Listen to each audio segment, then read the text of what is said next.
बिस्मिल्लाहिर्रहमानिर्रहीम, अस्सलाम वालेकुम नाज़रीन, आप देख रहे हैं program live with Asif Malik. नाचिज़ खाकसार आज के प्रोग्राम के साथ आपकी खिदमत में हाजिर। नाज़रीन, कभी कभी प्रोग्राम करते बड़ा अफसोस होता है, बड़ा दुख महसूस होता है। कुछ इस तरह के मौज़ूआत होते हैं जिस पर जब बात की जाए तो थोड़ा एक फीलिंग आती है कि यार काश उससे जो बेहतर जो है वो सूरत हाल हो सकती है। अच्छा जी, पहले मैं आपको यहाँ पे अपडेट देता चलूँ कि कौमी असम्बली में मालियाती बिल जो है उसको मंजूर कर लिया गया है। ये तो खैर एक बहुत बड़ा टॉपिक है जिस पर हम कोशिश करेंगे कल तफसील से बात करेंगे, लेकिन आपको अपडेट करने के लिए ताज़ा तरीन कौमी असम्बली में जो बिल है उसको फाइनली मंजूर कर दिया गया। और ये पहले कुछ सिलसिला था कि पता नहीं हो पाएगा नहीं हो पाएगा, कुछ अराकीन के कुछ PTI के भी कुछ तासुरात थे उसके ऊपर, लेकिन खैर आपने देखा जो हुआ खटक साहब के हवाले से भी, लेकिन फाइनली जो है वो बिल मंजूर हो गया। खैर बढ़ते हैं जी अपने मौजू की तरफ। अब होगा क्या कि आज पाकिस्तान के हवाले से एक रिपोर्ट आपने देखी होगी मीडिया के ऊपर, सोशल मीडिया के ऊपर एक सर्कुलेट कर रही है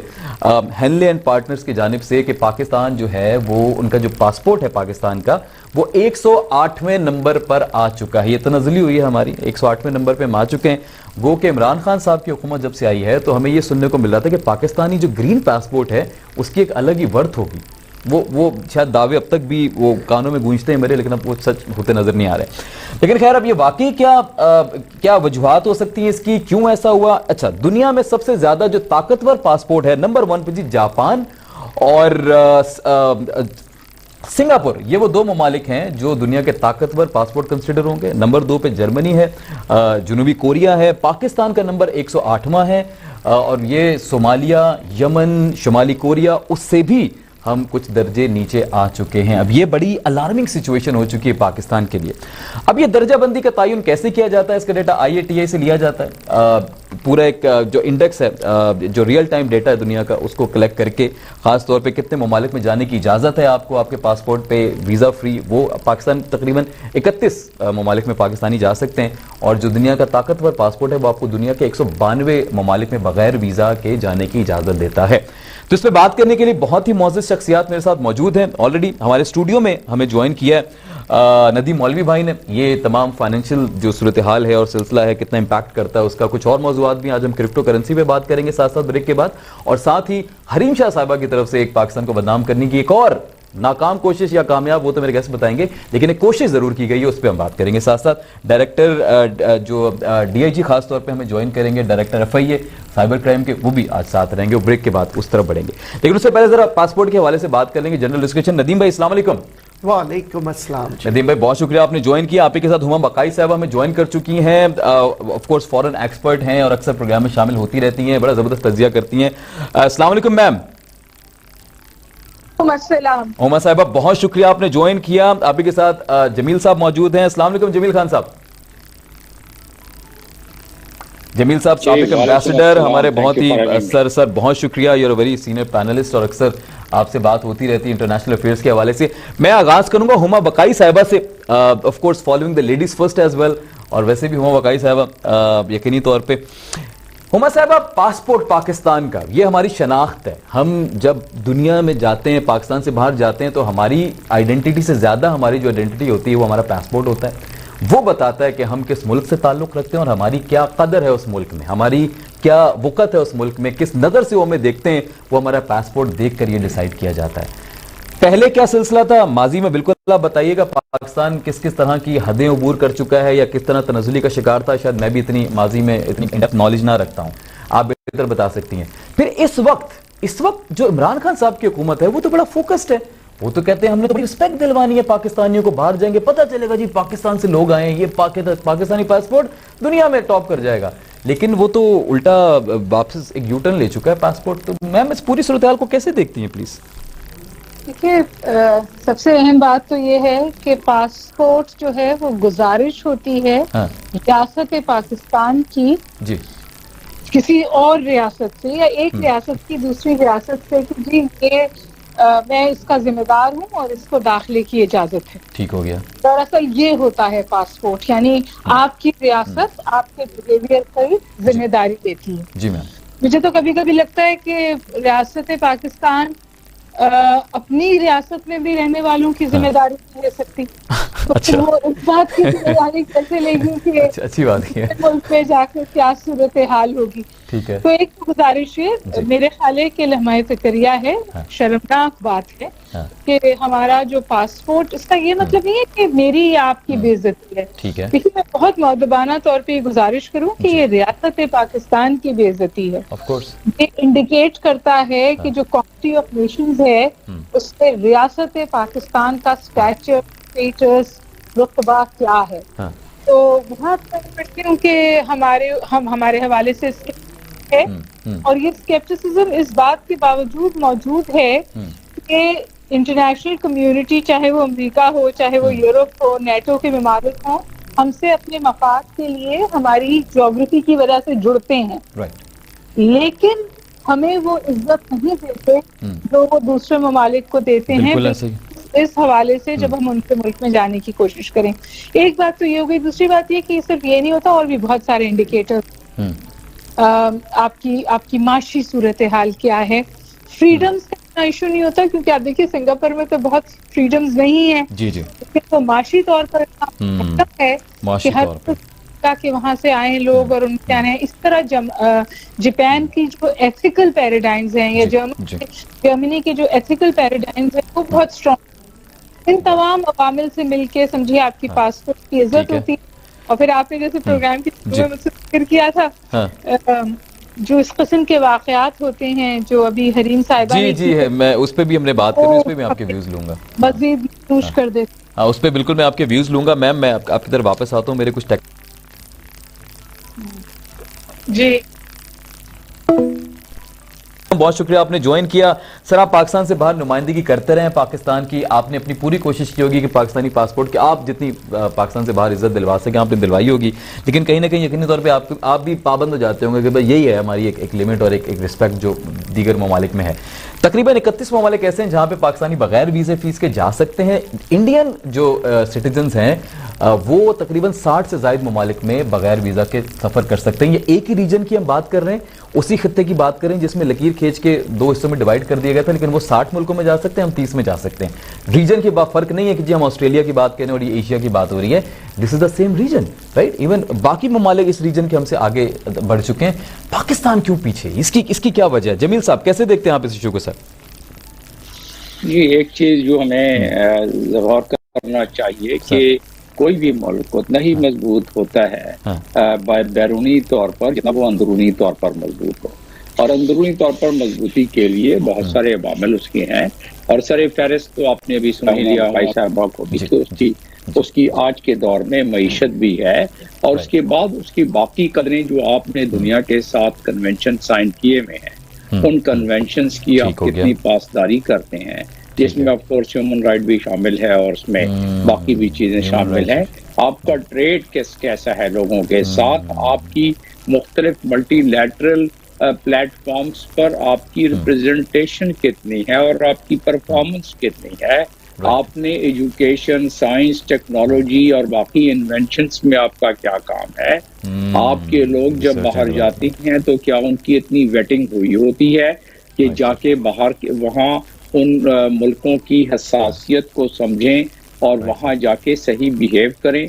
मैं आपको यूएई का तजर्बा बता देता हूँ, बाकी 4-5 ममालिक में जहाँ जहाँ मैंने अपने प्राइस की सरंजामदेही दी है मैं आपको कर सकता हूँ, उसमें कि जब हमारे लोगों को भेजा जाता है और ख़ास तौर पर लेबर फोर्स को, तो उसमें हमने तो वैसे अपने रेगुलेटरी सिस्टम बनाया हुआ है कि उनकी 1 हफ्ते की ट्रेनिंग होनी चाहिए, उनको वहाँ की सेंसिटिविटी बताना चाहिए, उन्हें वहाँ की सेफ्टी वगैरह की और सिक्योरिटी के बारे में बताना चाहिए।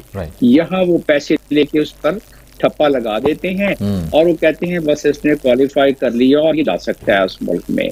और जब वो उस ममालिक में जाते हैं तो जिस किस्म की मेरे पास कंप्लेंट्स आती थी और जिस तरह के मवाजना करके मुझे बताया जाता था कि देखिए हमारे पास बाकी ममालिक से आते हैं लोग, नेपाल से आते हैं, उन्हें बाकायदा रेगुलेटरी अथॉरिटीज उनको ट्रेन करके भेजती है, बांग्लादेश से आते हैं, बाकी ममालिक से, फिलीपीन से नंबर 1 तरीके से उनको ट्रेन करके भेजा जाता है। और मुझसे कहा जाता था यूएई में कि पाकिस्तान हमारा बरादर मुल्क है, उन्होंने यूएई को बनाने में बड़ी मदद की है। हम चाहते हैं कि हमारे पाकिस्तानी भाई यहाँ इसी तरह काम करते रहें, बल्कि ज्यादा आए।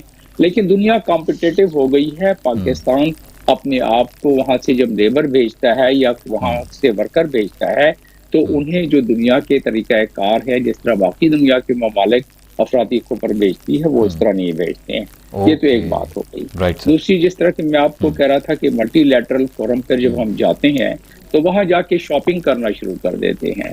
तैयारी करके नहीं जाते हैं। मैंने एक पैमाना रखा हुआ था कि हमारे मुल्क से जो भी सेक्रेटरी या एडिशनल सेक्रेटरी वहां किसी मीटिंग में आता था, तो पहले मैं मजबूरन अपने घर पर उसको खाने पर बुलाता था और पूछता था कि भाई कैसी तैयारी है आपकी, बता तो दें। 9 आउट ऑफ 10 टाइम्स कोई तैयारी नहीं होती थी, और जब वो मीटिंग्स वगैरह में जाते थे तो बड़ी अजीब सी कैफियत हो जाती थी। और उसके हम नॉन सीरियस एटीट्यूड इसमें नजर आ रहा है पाकिस्तानी इसका।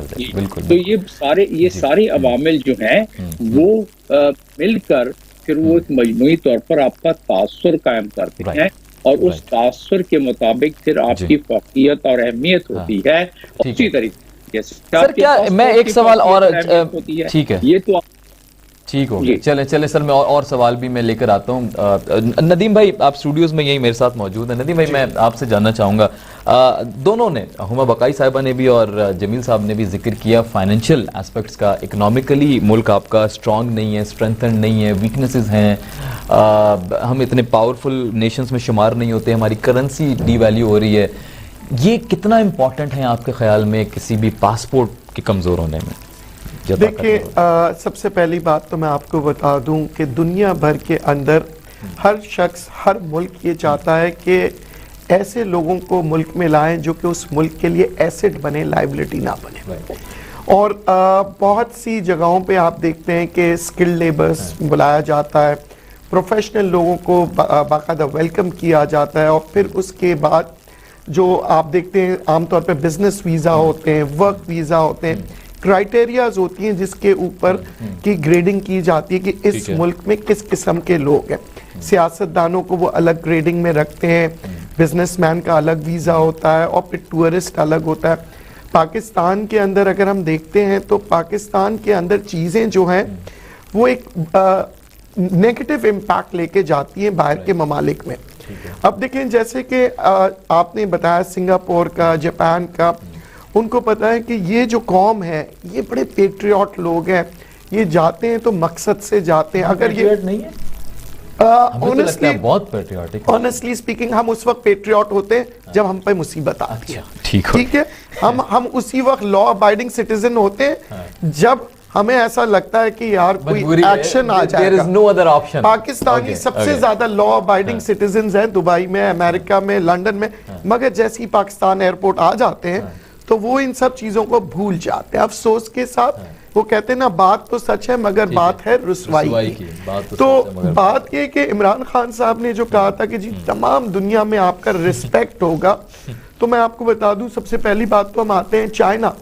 चाइना का वीजा भी लेना आसान नहीं है, बांग्लादेश का वीजा लेना आसान नहीं है। तो आपके हर मुल्क के अंदर हमारे पास क्या देखा जाता है कि इनकी इकोनॉमिक जो कंडीशंस है वो कैसी है। आप देखिए, आपसे पहले चीज जो एम्बेसी पूछती है 6 मंथ्स बैंक स्टेटमेंट दे। वो आपसे कभी भी ये पूछती है कि आपके पास इसके अलावा बिजनेस क्या है। बैंक स्टेटमेंट तो हर एक के पास होता है। इंटरव्यू में पूछा जाता है कि जनाब आप काम क्या करते हैं, क्योंकि उनको ये भी देखना है कि कोई ड्रग डीलर ना हो, कोई मनी लॉन्ड्रिंग ना हो जाए किसी किस्म के। तो अगर बिजनेस कम्युनिटी से ताल्लुक रखते हैं वो बड़ी इज्जत के साथ वेलकम करते हैं। मगर ये देखते हैं फिर उसके बाद कि जी वहां जाके कि आप जो है उस मुल्क के लिए एसेट बनेंगे, या आप मालूम पड़ा वहां पे चले जाते हैं, बर्डन बन जाएंगे, नौकरियां और तो ये बहुत सी चीजें होती हैं। पाकिस्तान में अंदर अगर बिजनेस हो, पाकिस्तान में मईशत अच्छी हो, तो फिर आपको तमाम दुनिया इज्जत देगी। मैं आपको बताऊं, हमारे यहाँ खुद अपनी इज्जत खराब करते हैं। हम लाइन में लग जाते हैं और उनकी हर बात सुनने को तैयार होते हैं। वजह पता है क्या? वो हमारी ग्रीड होती है कि पाकिस्तान से भागना है। वरना आपकी अपनी एक आइडेंटिटी है, आपका एक रिस्पेक्ट है, और वो आपको वेलकम करते हैं। मैं जब भी ट्रैवल करता हूं, मैंने बिजनेस कम्युनिटी के दोस्तों को देखा, बड़ा रिस्पेक्ट होता है। मगर जब हम देखते हैं उसी एयरलाइन में कोई गरीब आदमी जा रहे होते हैं, उनके साथ वो ट्रीटमेंट नहीं होता। पाकिस्तानी वो भी है, हम भी हैं। ठीक हो गया, ठीक हो गया। नदीम भाई, इसमें मैं वापस आता हूँ। हुमा साहिबा, जी, हुमा साहिबा, लिटरेसी रेट कितना मैटर करता है? क्या लिटरेसी रेट का मतलब ये है कि हमें इंग्लिश अच्छी आनी चाहिए तो हमारी रिस्पेक्ट होगी, या लिटरेसी रेट मींस कि how good we are, well mannered we are, how sophisticated we are, हमारी जो तरबियत है वो कितनी अच्छी हुई है, हम बात करने में, अखलाक में कितने अच्छे हैं? अब इसके मैं एग्जांपल यूं देता हूं कि आप यूरोप में बहुत सारे ऐसे ममालिक हैं हुमा साहिबा जहां पे इंग्लिश नहीं आती उनको, उनकी फिर भी बहुत सारी रिस्पेक्ट है। क्या यही रीजन है कि वो यूरोप से ताल्लुक रखते हैं, या दीगर चीजें भी मैटर करती हैं? ख्याल के अंग्रेजी का इसमें कोई भी कंट्रीब्यूटिंग फैक्टर है। एमिरेट्स बहुत प्राउडली ये बताता है कि उनके पास 4 जबानों में बात करने वाले लोग हैं। Right ma'am. जो ये बताना चाह रहा होता है कि आप 4 जबानों के लोग से उनकी मादरी जबान में बात की जा सकती है। मेरा ख्याल है लिटरेसी इस तरह से कंट्रीब्यूट करती है कि लिटरेसी डायरेक्टली लिंक्ड है आपके इकोनॉमिक और स्किल पैक से।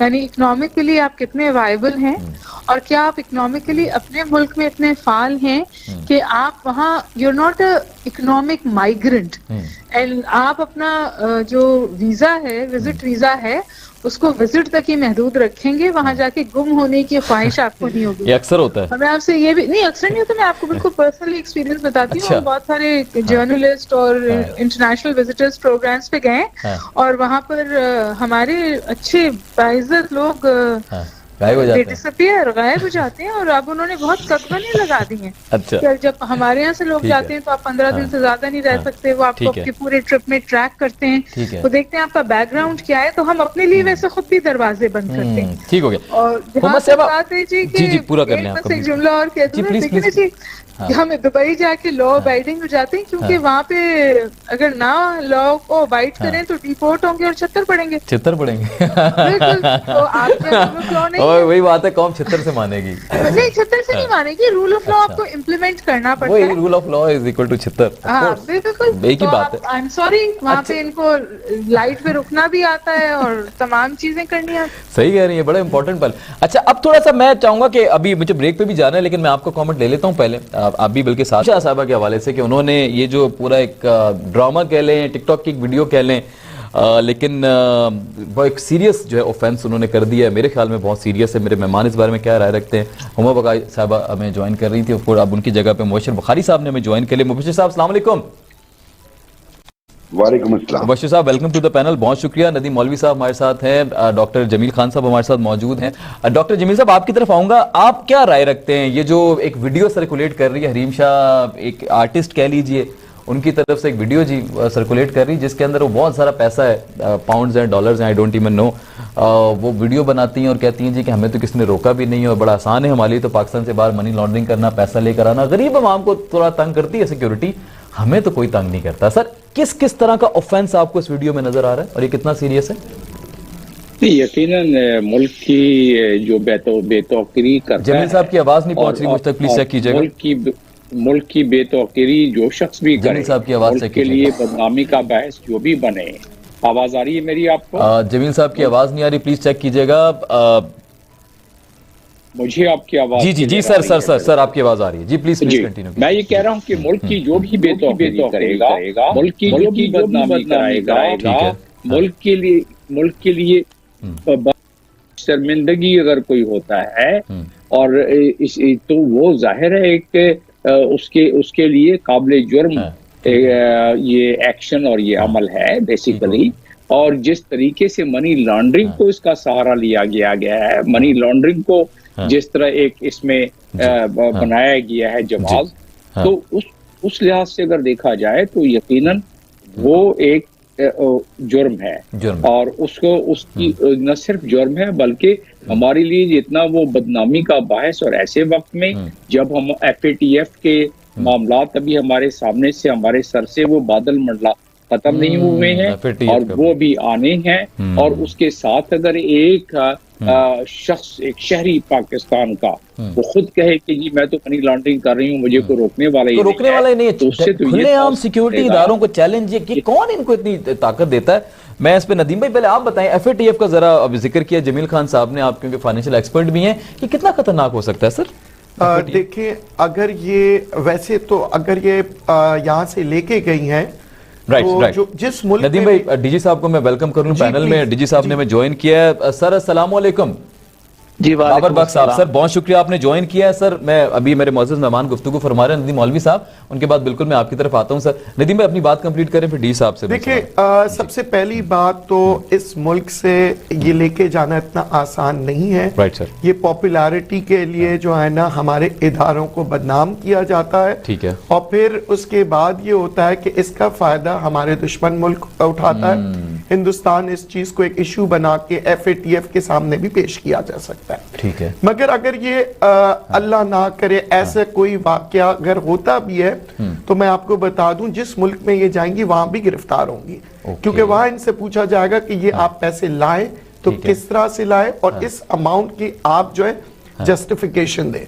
तो सबसे पहली बात ये कि इस वक्त अगर हम कानूनी तौर पे इसको हम अगर लीगली तौर पे बाहर के ममालिक समझे कि ये फेक वीडियो भी है, उसके अलावा भी देखिए कि हमारे मुल्क को और इदारों को बदनाम कर रहे हैं। ठीक हो गया, क्योंकि हमारे इदारे इस वक्त बेहतरीन किस्म का काम कर रहे हैं। ठीक है। मैं आपको अपना एक्सपीरियंस बता दूं, आप चाहे कस्टम्स की बात करें, इमिग्रेशन की बात करें, they have changed a lot। Right. बल्कि मैं कहूंगा जिस तरह से वो कारकर्दगी कर रहे हैं, मेरे ख्याल से बाहर के ममालिक भी नहीं कर रहे हैं। Very very true sir, thank you so much sir.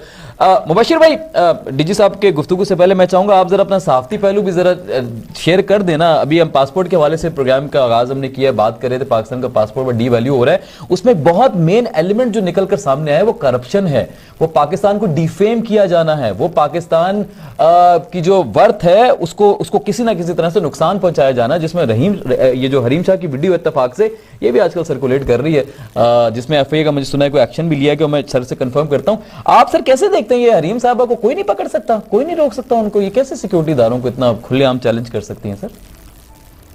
जी आसिफ भाई, देखिए एक बात तो है कि मैं खवातीन का बहुत एहतराम करता हूँ, चाहे हरीम शाह हो या कोई भी हो, लेकिन मैं कानून का भी एहतराम करता हूँ, और कानून सबके लिए यकसा होना चाहिए।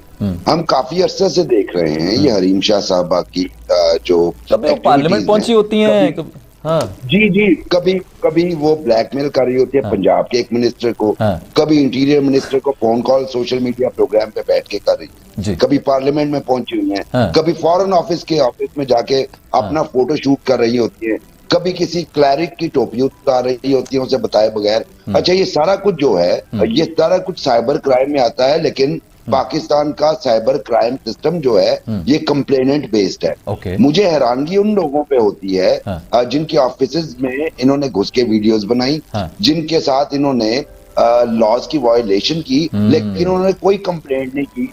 शेख रशीद साहब की खामोशी बड़ी बामानी है। फयाजुल हसन चौहान साहब जो है वो बाकायदा एक वीडियो में आगे भागते नजर आए, लेकिन उन्होंने कंप्लेंट नहीं की। इसी तरह ही जब वो सरकारी ऑफिस में जाके वहां की फुटेज बनाती रही, कोई कंप्लेंट नहीं आई। वो मुफ्ती साहब जो थे जिनकी टोपी उतारी, उनकी इजाजत के बगैर उनकी वीडियो बनाई, लेकिन कोई कंप्लेंट नहीं आई। इसका मतलब है ये सारे कहीं ना कहीं ब्लैकमेल हो रहे हैं, और ये इन सब की वजह से ही इनको इतने दांत मिल गए कि जब जहां दिल करता है इनका बोलने लग जाती है, बाइट कर देती है, चाहे वो पाकिस्तानी मुल्क की सालमियत पे बात आ रही हो। कसूर तो हमारा अपना हुआ ना इतनी। यकीनन जी बिल्कुल यकीनन ऐसा है, पीछे यकीनन उनके कनेक्शंस इतने स्ट्रांग हैं कि वो इन लॉज को वायलेट करती जा रही हैं, और कहीं डेटरेंस नहीं, इस कॉन्फिडेंस के साथ कि उनको पकड़ा नहीं जाएगा। डीजी साहब सर अस्सलाम वालेकुम। जी वालेकुम सर, बहुत शुक्रिया सर, आप गुफ्तगू सुन रहे थे, बहुत ही सीनियर साहब मुबशिर बुखारी साहब थे, नदीम भाई थे, इससे पहले साबिक एम्बेसडर जमील खान साहब हमारे साथ मौजूद हैं, हुमा बकाई साहिबा थी हमारे साथ, वो अभी प्रोग्राम से ब्रेक पे उन्होंने इजाजत ली है। अब सर कैसे देखते हैं, सबसे पहले तो आज जो बात करें सर, हम पासपोर्ट की बात करें, पाकिस्तानी पासपोर्ट डी वैल्यू हो चुका है, इंडिया का पासपोर्ट हमसे शायद दुगनी जो है आगे है, उसकी कुव्वत ज्यादा है, ताकत ज्यादा है, स्ट्रांग है, पाकिस्तानी पासपोर्ट बहुत डिवैल्यू हो जाएगा। उसमें जो मेन एलिमेंट्स हैं, माना कि एक फाइनेंशियल कंस्ट्रेंट है जिसके ऊपर हम बात कर चुके हैं, लेकिन कहीं ना कहीं मुल्क को डिफेम किया जाना, अब वो सही है या गलत वो एक अलग बात, लेकिन मुल्क की डिफेमेशन, हमारे लोगों का गलत रवैया और मनी लॉन्ड्रिंग, नाजायज तरीकाकार, गलत तरीके इस्तेमाल किया जाना और उनको रोकना ना, या हमारे सिक्योरिटी इदारों की तरफ से उनके खिलाफ एक्शन ना लिया जाना भी एक रीजन है, बहुत बड़ा रीजन है हमारे पासपोर्ट के स्ट्रांग ना होने में, हमारे वकार के बुलंद ना होने में। सर कैसे देखते हैं इस इशू को? जहां तक ये पासपोर्ट की डिवैल्यूएशन का मामला है, इसमें बहुत सारे इंडिकेटर हैं। जी सर। इसमें सिर्फ कोई जो आप ये पॉइंट रेस कर रहे हैं ये भी हैं, लेकिन इसके अलावा भी बहुत सारे इंडिकेटर्स हैं जो वो उस पर बिल्कुल हम बात करें, प्रोग्राम के आगाज से हमने बात की है। जी जी जी जी। तो उसमें जो हमारे इदारा है, मैं स्पेसिफिकली अपने इदारे से बात के रेफरेंस से बात करता हूँ, तो पिछले ये दिनों में ये एक्स्ट्राऑर्डिनरी जो है अपना कैंपेन चली है और ये मनी लॉन्ड्रिंग के ऊपर बड़े मासिव लेवल पे काम हुआ है FIA के अंदर। ये मनी चेंजर्स के खिलाफ, ये मनी हुंडी हवाला के खिलाफ बड़े मासिव लेवल पे एक्शंस हुए हैं और शायद FIA के तारीख में इतने बड़े मासिव ऑपरेशंस जो हैं वो कभी भी अमल में ना लाए गए। Right sir. तो आपने इनकी वर्किंग भी हमारी देखी है, हमारी प्रोसीडिंग्स भी चल रही हैं कोर्ट्स में, और बड़े बड़े जो लोग जिनको माशरे में बड़े ताकतवर समझे जाते हैं उनके खिलाफ भी एक्शन हो रहे हैं। ठीक है। अब आप पब्लिक ये कहे कि ये एट वंस इसका फैसला हो जाए और एट वंस जो है इसका रिजल्ट निकल आए, तो वो पॉसिबल नहीं है। ड्यू प्रोसेस ऑफ लॉ जो है वो हमेशा टाइम मांगता है। ठीक है। और हर बंदे को फेयर ट्रायल का राइट मिलना चाहिए। एक तो बात ये है, तो इससे जो चीजें हैं वो इम्प्रूवमेंट की तरफ जा रही हैं और अल्हम्दुलिल्लाह और इंशाल्लाह ये चीजें मजीद इम्प्रूव होंगी। जो डायरेक्शन है वो पाकिस्तान की वो बड़ी अच्छी है और बड़ी सीधे रास्ते में है। और इसके अंदर कोई ऐसी बात नहीं है कि कोई बहुत बड़ा ताकतवर है तो उसको कोई स्पेयर करता है और जो कमजोर है उसको जो है। हमारे FIA में तो कम से कम ऐसी बात नहीं है। हमारा तो काम ही बड़े लोगों से है जो इस माशरे में फाइनेंशियली बड़े कहना चाह रहा था। बिल्कुल जी जी, फाइनेंशियली बड़े स्ट्रॉन्ग है या वो बड़ी रिस्पेक्ट अपने पैसों की वजह से, अपनी अथॉरिटी की वजह से जो डिमांड करते हैं माशरे के अंदर। अच्छा सर, एक इस पे थोड़ी सी क्लैरिफिकेशन दे दें। यहाँ पे सुबह से एक खबर चल रही है, मुख्तलिफ चैनल्स चला रहे हैं, क्योंकि आपसे बेहतर कोई शख्सियत है नहीं इसको डिनाई या मेरे ख्याल में एक्सेप्ट करने के लिए कि क्या FIA ने इस खास तौर पे हरीम शाह के हवाले से, क्योंकि वायरल वीडियो है इस वक्त, बहुत ज्यादा इस पे बात हो रही है, मुल्क को डिफेम में लोग गुस्से में भी हैं, कंप्लेंट्स भी आई होंगी यकीनी तौर पे। क्या नेशनल क्राइम एजेंसी से वाकई राब्ता किया है, खत लिखा गया है या ये फेक न्यूज़ है? देखिए मैं आपको बताता हूँ, अभी 2 इंक्वायरियां जो हैं वो रजिस्टर की गई हैं FIA में। एक इंक्वायरी रजिस्टर की गई है फील्ड के अंदर जो जोन है जो प्योर हुंडी हवाला को डील करते हैं। Right sir. जो वो पैसे अगर वो लेकर गई है या ट्रांसफर करवाए हैं उसने लीगल या इलीगल तरीके से, जो वो उसके अंदर शो कर रही है और कन्फेस कर रही है, उसकी इंक्वायरी करने के लिए जो हमारा एक प्रोसीजर है वो इंक्वायरी एक रजिस्टर वहां पर हो गई है। दूसरा, उसने जो एक वीडियो बनाई है और एक ग्लोरिफिकेशन ऑफ ऑफेंस किया है उसने, उससे रिलेटेड दूसरी इंक्वायरी मेरे अंडर साइबर क्राइम में भी रजिस्टर कर ली गई है। जबरदस्त। अब ये जो प्रोसीजर होता है ना नेशनल क्राइम एजेंसी को लिखना, ये अब बाद की बातें हैं। अभी जब ऐसा कुछ नहीं किया गया, ठीक हो गया। नहीं, लेटर एट वंस तो नहीं लिखा जाता ना, नहीं लिखा जाता। एक प्रोसीजर होता है, उसका एक प्रोसीजर होता है। पहले आप एविडेंस इकट्ठी करते हैं, नेशनल क्राइम एजेंसी आपको एक वीडियो की बेस के ऊपर तो आप इस तरह नहीं जाते, फिर आपको फॉरेन ऑफिस को परस्यू करना होता है, इंटरपोल को परस्यू करना होता है, एक वाया मीडिया होता है, प्लस आप सबसे पहले एविडेंस इकट्ठी करते हैं, जिस पे इल्जाम लगाया आप उसको शामिल तफ्तीश करते हैं, उसका एक प्रोसीजर होता है। लेकिन वो प्रोसीजर जो है वो स्टार्ट हो चुका है और ये इंशाल्लाह जो भी इसकी इंक्वायरी है वो अपने लॉजिकल, चाहे कोई कितना स्ट्रांग हो, चाहे किसी को मिनिस्टर की सपोर्ट हो, मैं लफ्ज मिनिस्टर यहाँ इसलिए नहीं इस्तेमाल कर रहा किसी खास, मैं एक जनरल बात कर रहा हूँ कि हमारे यहाँ ताकतवर कंसिडर किया जाता है जी मिनिस्टर्स को, कोई बिजनेसमैन शख्सियत, चाहे जिसकी भी सपोर्ट हो किसी को भी, आप ये कह रहे हैं कि FIA की पहुंच में वो शख्स है और कार्रवाई जहां बनती होगी वहां की जाएगी, इसमें कोई दो राय नहीं। देखिए यहाँ पर जो FIA का ना व्हाइट कॉलर क्राइम है, ये एविडेंस पे बात करता है। Right sir. एविडेंस बेस्ड चीजें होती हैं, रिकॉर्ड बोलता है, हर चीज कागजों के ऊपर आती है। आपने देखा होगा कि यहाँ 5-5 साल पुरानी इंक्वायरियां भी जो हैं फिर फ्रंट पे आई हैं और FIR दर्ज हुई हैं। ठीक हो तो गया। ये पॉसिबल नहीं होता कि आप एक इंक्वायरी है और उसके अंदर एक मुल्जमान के खिलाफ एक बड़ी ग्लेरिंग किस्म की एविडेंस जो है वो ऑन रिकॉर्ड आ गई है और आप उसको बंद कर दें, और अगर वो बंद भी कर दें तो वो दोबारा भी खुल जाया करती है, लेकिन ऐसे होता नहीं है। तो हमारे बड़े सीनियर और बड़े सीजन्ड ऑफिसर्स हैं, इसके ऊपर वर्किंग कर रहे हैं। अभी वो मेरे ख्याल से Hareem Shah out of country है, नोटिस वगैरह उनको कल। अच्छा सर, एक चीज मुझे बताएं, ये फेक न्यूज किसने मीडिया में आपके ख्याल में रिलीज की है कि आपने लेटर लिख दिया और ये सब कुछ? ये मीडिया पे फेक न्यूज क्यों चल रही है? इत्तेफाक से हमारे चैनल पे भी फेक न्यूज आई, हमने कंफर्म किया जब जराये से FIA से, तो हमें बताया गया कि ये फेक न्यूज है, हमने उसको उस वक्त खत्म कर दिया। ये क्या सर, फेक न्यूज कैसे निकल जाती है? ये बड़ा सीरियस वो है प्रॉब्लम। ये देखें, ये हम तो साइबर क्राइम को डील करते हैं। अगर कोई इस तरह की फेक न्यूज ये निकली है, मेरी नजर से तो नहीं गुजरी, लेकिन हम इसके बारे में जो है, जो कंसर्न चैनल है, हम उनसे भी बात करेंगे। जरा कोशिश करें अगर हम राब्ता कर सकें, वो जिस रिपोर्टर साहब ने ये उनको जरा लें ना जरा साथ के, ये इस तरह की फेक न्यूज क्यों दी जाती है। अच्छा, मैं करता हूँ, मैं अफसर आप साफी भी हैं मुबश्शिर साहब, बल्कि मुझे थोड़ी सी क्रिप्टो पे बात करनी है नदीम भाई, थोड़ी सी उसमें 2-4 मिनट रह गए हमारे पास।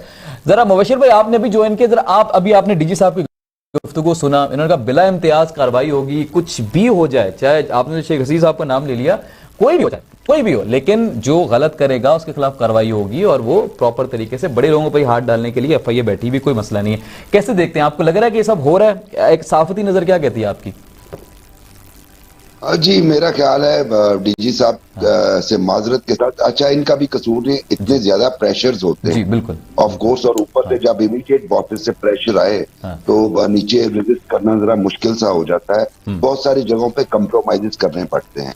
अल्लाह करे जो ये फरमा रहे हैं ऐसे ही हो, कम से कम इस केस में तो ऐसे ही हो, क्योंकि यकीनन कोई बहुत बड़ी पुष्टपुनाही के बगैर इस तरह की हरकत नहीं हो सकती जिस तरह की हरीम शाह साहबा ने की, और दीदा दिलेरी से फिर वीडियो भी बनाई, और माजी की मिसालें मैं दे चुका हूँ। हम भी यही चाहते हैं कानून जो है वो सबके लिए यकसा हो, और ये डीजी साहब ने बड़ी अच्छी बात की कि एक साइबर क्राइम एक्ट के तहत उनके खिलाफ एक रजिस्टर किया, वरना तो मैंने जैसे पहले कहा कि ये कंप्लेनेंट बेस्ड सिस्टम है।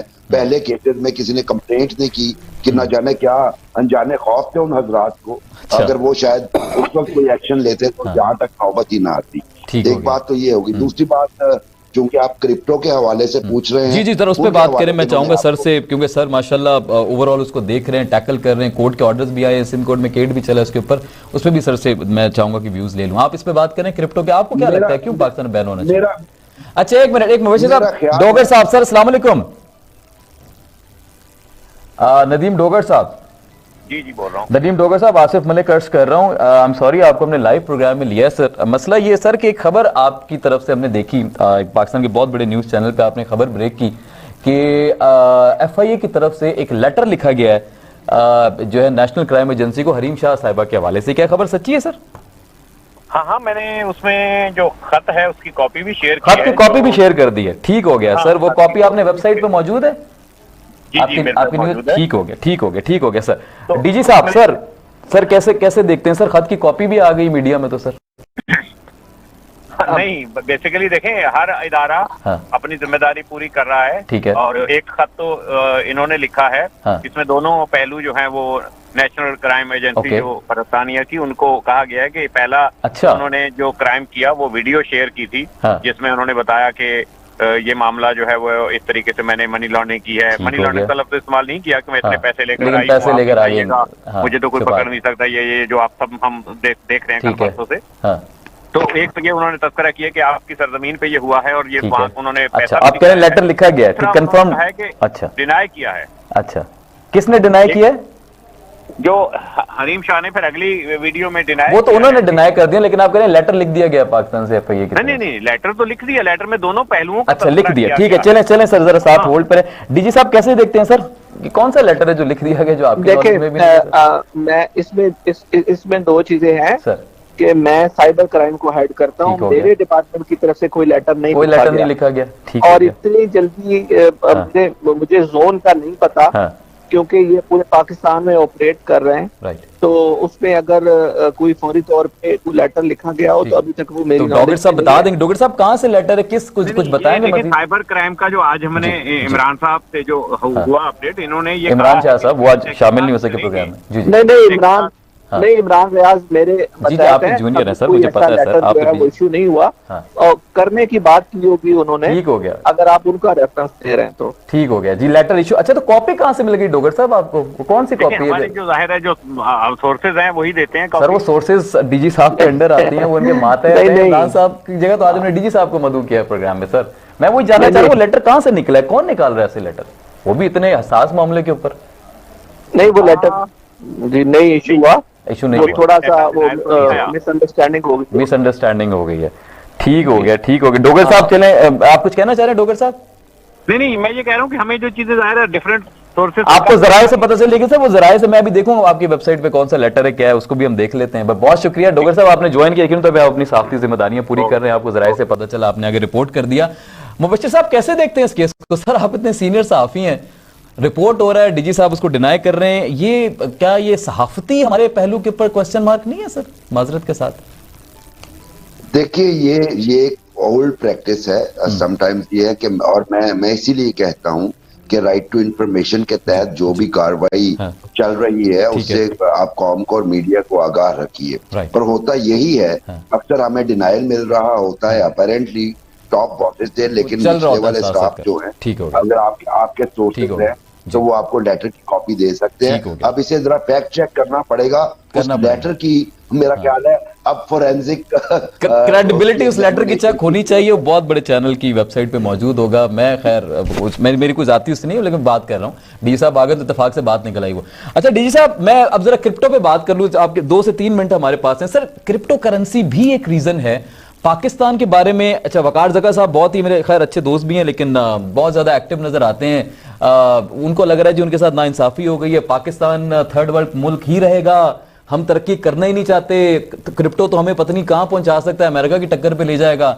दूसरी तरफ पाकिस्तान में कोई लीनियंसी नहीं दिखाई जा रही, कोर्ट्स में भी, हुकूमत की तरफ से भी कोई नहीं सुन रहा, जबकि करेंसी को बैन किया जा रहा है। और मेरी इत्तला के मुताबिक आप ही सर इसको लीड कर रहे हैं इस पूरे प्रोजेक्ट को, तो sir why crypto can not operate in Pakistan? देखिए मैं आपको बताता हूँ सर प्लीज। 16,000 के करीब ये एक्सचेंजेस हैं जो ये ऑपरेट कर रही हैं all over the world. Right sir. इसके अंदर तरीकाकार जो वकार जका साहब हैं, मुझे नहीं पता ये लोगों को किस तरह ब्रीफ करते हैं, क्या ब्रीफ करते हैं। वो तो खुद अपनी माइनिंग लगा के बैठ गए ना। हाँ, तो जो हमने इसके ऊपर वर्किंग की है, इसके अंदर जो हमारी अंडरस्टैंडिंग है वो यही है कि इंटरनेशनल क्रेडिट कार्ड यूज होते हैं। आप बिनास की बात कर लें सर, जब वो इंटरनेशनल क्रेडिट कार्ड के थ्रू आपसे पैसे लेते हैं तो वो हमेशा डॉलर में उसको चेंज कन्वर्ट, हमारी करेंसी कन्वर्ट डॉलर में हो रही है, ठीक है। उसके अंदर अरबों डॉलर जो है हमारे मुल्क का वो डॉलर में कन्वर्ट होके जा रहा है, और रिजल्ट में आपको क्या दिया जा रहा है? एक कोड दिया जा रहा है जिसको वो यूएसबी में भी डाल लेते हैं। अच्छा। अपने पास ईमेल में रिजर्व कर लेते हैं, और उसके बाद ये P2P एक प्रोसेस है, उसके जरिए मार्केट में बैठ के दुनिया के किसी कोने में आप बैठ के वहां से हुंडी हवाला ही समझ लें इसको, वहां से बाइंग सेलिंग करके वहां पैसे करोड़ों अरबों रुपया ये ट्रांसफर कर लेते हैं। ये भी मनी डिवेलप हो सकती है इससे करेंसी। नदीम भाई थोड़ा सा इस पे लाइट डालें। जी बिल्कुल। देखें, सबसे पहली बात तो ये इलीगल है दुनिया भर के अंदर, तो ये कोर्ट पे ले जाना कि किसी इलीगल चीज को आप ले जाएंगे कि जी से लीगल कर दे, that's not possible.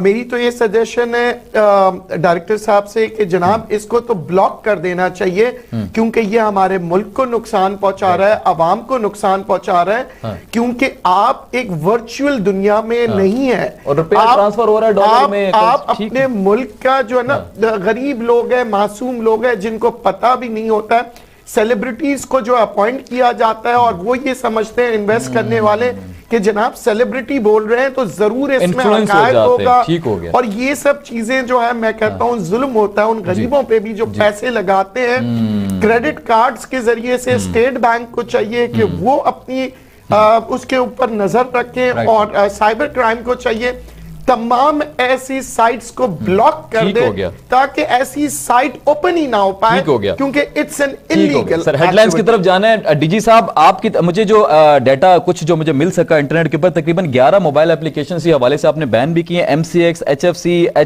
HT Fox, FX copy, तमाम तर पैनल्स हैं। बहुत सारे लोगों की कंप्लेंट्स मिली हैं आपको दिसंबर 20 को। सर इस पर जरा बात कीजिएगा, और इस वक्त जो वाइंड अप इसी पे कर दीजिएगा कि कितनी जो सख्त कार्रवाई की जाएगी इस हवाले से। मैं बता रहा हूँ, इस पे तकरीबन 1,500 के करीब पब्लिक के अकाउंट्स और ATM कार्ड हमने ब्लॉक कर दिए। स्टेट बैंक बड़ी सीरियस किस्म की इंस्ट्रक्शंस जो हैं वो दी जा चुकी हैं कि कोई इंस्टीट्यूशन, कोई बैंक या कोई मालियाती इदारा इसके काम में इन्वॉल्व नहीं होगा। जो इन्वॉल्व होगा उस पर हैवी पेनल्टी जो है इम्पोज की जाएंगी, क्योंकि ये ट्रांजैक्शन जितनी भी पैसे की हो रही है वो बैंकिंग सिस्टम के थ्रू हो रही है। उसके बाद इसके ऊपर जो वेबसाइट्स हैं उसके ऊपर भी एक्शन हो रहा है। देखें, बाहर की कंट्रीज में ऐसे किया जा रहा है कि तमाम ये जो कंपनीज है उनको ब्लॉक किया जा रहा है, सिर्फ एक आध वर्चुअल करेंसी को अलाउ किया जा रहा है, उसको स्टेट बैंक के साथ अटैच किया जा रहा है ताकि वो अपनी कोई गारंटी साथ रखें, और अगर आपने वर्चुअल करेंसी में मूव भी करना है तो उसको प्रॉपर गवर्नमेंट रिकग्निशन हो।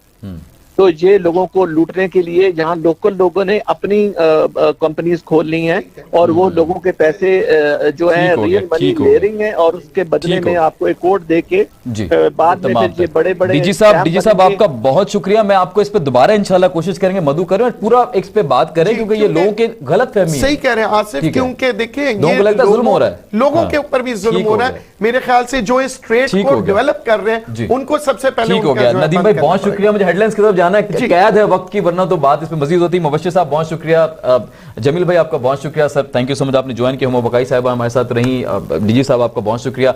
बड़ा हासिल तलब आज सिलसिला रहा, अच्छी गुफ्तगू रही, काफी कुछ सुनने को मिला, सीखने को मिला। उम्मीद करते हैं कि इंशाल्लाह जो भी होगा पाकिस्तान के हक में बेहतर होगा और जो कानूनी कार्रवाई है वो मुकम्मल की जाएगी। आज के लिए इतना ही सर, बहुत शुक्रिया आप स्टूडियो आए। नाज़रीन, आपसे मुलाकात होगी, अपना बहुत ख्याल रखिए। आसिफ मलिक को इजाज़त दीजिए। फी अमानिल्लाह, पाकिस्तान जिंदाबाद।